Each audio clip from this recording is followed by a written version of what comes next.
না, মিথ্যে বলবো না তোমাদের, ভগবান আমাকে এতটাও ক্ষমতা দেয়নি যে আমি প্রতি সপ্তাহে কিছু অসহায় মানুষকে কিছু কিনে খাওয়াতে পারবো, কিন্তু আজ এইটুকুনি ক্ষমতা দিয়েছে। বছরের এই প্রথম দিনটায় আমার প্রথম ইনকামের টাকায় এই অসহায় মানুষগুলোকে কিছু হয়তো খাওয়াতে পারবো। সেটা আমার সামর্থ্য মতো, যদিও বা খুব একটা বেশি কিছু হয়তো আমি করতে পারিনি, কিন্তু যেটুকুনি আমি দিয়েছি সেইটুকুনিতে আমি এত আশীর্বাদ পেয়েছি এই মানুষগুলোর কাছ থেকে যে যেটা বলার মতো নয়। আমি ওদেরকে কেক দেওয়ার পরে ওরা আমাকে বলছে অনেক বড় হও, অনেক ভালো থেকো, সুস্থ থেকো, সুন্দর করে সংসার করো।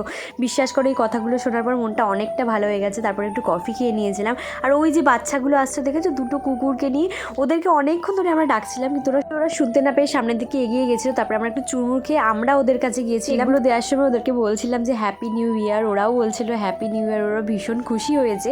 আর সব থেকে ভালো কথা কি জানো, আজকে ওদেরকে দেওয়ার পরেও আমাদের অনেকগুলো কেক বেঁচে গেছিলো। তারপরে ওই কুকুরগুলো, মানে ওদের বন্ধু, ওরা নাম দিয়েছে যাকে রানী, বলছিল দিদি রানীকে একটা কেক দেবে। তারপর রানীকে বাকি কেকগুলো দিয়ে আমরা বাড়ি চলে এসেছিলাম।